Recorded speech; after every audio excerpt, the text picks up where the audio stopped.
What's up? Lacosta Fantasy Football Live. Here we are, week 5, trying to stay alive. How's everybody doing? Your host, D. Bill in the house. Going to get into the breakdowns and the matchups of week 5. So far, still 2 teams undefeated in this league. Mike Marola and Pat McLaugher, believe it or not. Shocking the world. But it's still anybody's game this part in the first quarter of the season. So we still got, a good chunk of season left. Some guys are just getting off suspension. Some guys are getting healthy again. So anybody's team could come back to life at this point. But without further ado, let's just get to the matchups.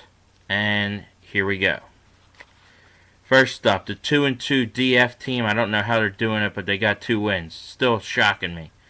Versus the D-Bill 1-3 team. I don't know what I'm doing wrong, but I'm not doing anything right. On DF side of the ball, he's got Tom Brady versus Indy tonight. He gets Edelman back. So finally, DF will have that connection. DF also has Todd Gurley going against Seattle, who's been a poor run defense this year. Travis Kelce, a stud tight end, against a very good Jacksonville defense. We'll see how that works out. And he gets Devonta Freeman back this week. We'll see what his health situation is against the Steelers. D-Bill, he's got wide receivers, but he's got no running backs. I'll tell you that much right now. I got Drew Brees Monday night against the Redskins, but the Redskins defense is actually better than their record. So I hope Drew Brees can come through for me in that one. And then Kareem Hunt against a very good Jacksonville defense. It's going to be tough, but I have said so far this season that DF is not a good football team. And I'm going to stick to my guns on this one. D-Bill gets the win, 170 to DF's 169. Moving on, Blair versus Jordan, a battle of the 1-3s. On Blair's side of the ball, you got Saquon Barkley against a Carolina defense that we'll see how they do. If they're getting improved in the secondary, maybe it improves their run defense. Keenan Allen versus Oakland, I like that play. Zach Ertz versus a good Minnesota defense, we'll see. Wentz is going to have to go to somebody. I think the outside wide receivers is where the coverage will be. So maybe Ertz can get open on a linebacker matchup. He's got Gio Bernard in his lineup, but be careful because Joe Mixon is due to return this week, so could be a loss of value there. Also, Gordon. We'll see what Gordon can do. On Jordan's side of the ball, David Johnson. I think he's starting to really come to form to help the rookie quarterback out. Michael Thomas. He's going to have to help Drew Brees out against a good Washington D. Sony Michel, stud last week. We'll see if he can do it again tonight. Some interesting things here. I would tell Jordan for advice, drop Ryan Fitzpatrick, go pick up Alfred Blue, because Lamar Miller didn't practice today, so there's a chance that you may want to just have that insurance policy. And we know Ryan Fitzpatrick, at least for now, is done. Winston's the guy. So just a little advice there. Keep an eye on Juice Landry and Jimmy Graham's injury concerns. But no fear here. Jordan, I think, has the better squad. Jordan wins 139 to Blair's 128. Next up, the battle of the 2-2s. Chuck versus Jay. On Chuck's side of the ball, he's got TJ Yeldon this week.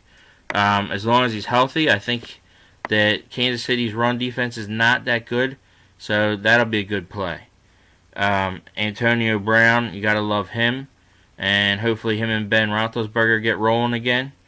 Got to love the Gronk, especially with Edelman back and Josh Gordon coming to form. They're going to have to start to cover those guys and leave Gronk a little bit more open. Keep an eye on the Will Fuller injury, but otherwise, I think that he'll be a great play this week. On Jay's side of the ball, we got Melvin Gordon going against Oakland. Like that play. Calvin Ridley, Philip Lindsay, some newer stars rising here. They have fair matchups, so I like them to be good. Overall, Jay's team very average. I don't see any of the studs that'll put high numbers up, but he's got a solid team throughout average-wise. And I think he should actually rename his team to Average Jays. But other than that, I think that he doesn't have enough. Gronk gets the job done. Chuck wins. Chuck wins 151 to Jay's 143. Moving right along. The duo, John Michael and Mike Mullen, 2-2, versus the stud team of the year so far, Mike Marola's squad, 4-0. On the duo side of the ball, like Zeke Elliott, A.J. Green, great play versus Miami. Aaron Jones, interesting play here. I think he is starting to become the guy, and they say Aaron Rodgers loves him. So, great pickup, great play. But when you go to Marola's side of the ball, there's just too many superstars. Honestly, I got to give him credit. I hate it. But Christian McCaffrey, Cooper Kupp seeming to be the steal so far. DeAndre Hopkins, whenever he's healthy, he's a stud. Tyreek Hill could be a bad play this week against Jalen Ramsey, but otherwise been a stud this year. Even Kenny Galladay seems to be one of the star guys on Detroit. So I think star power wins here. Marola wins 152 to the duo's 132. Finally, Conway 1-3, second pick overall. Still no Le'Veon Bell, but good news coming a few weeks from now. He will get Le'Veon Bell in. McLaugher, the star of the draft so far, 4-0, shocking the world. So, Conway, your side of the ball. Many injuries. Great players, but so many injuries. Aaron Rodgers, what's his health? Devontae Adams, what's his health? Corey Davis, another questionable. You got a tight end that's out and on a bye week, so you don't even have a tight end as of right now as I do this video, so not even sure who Conway's tight end's going to be. Some question marks as to your roster. Kerryon Johnson, is he real or is he fake? Mark Ingram, you get Mark Ingram back, so we'll see what he does this week. And Nelson Aguilar, will he get to be open if they're worried about Alshon Jeffries and maybe Ertz?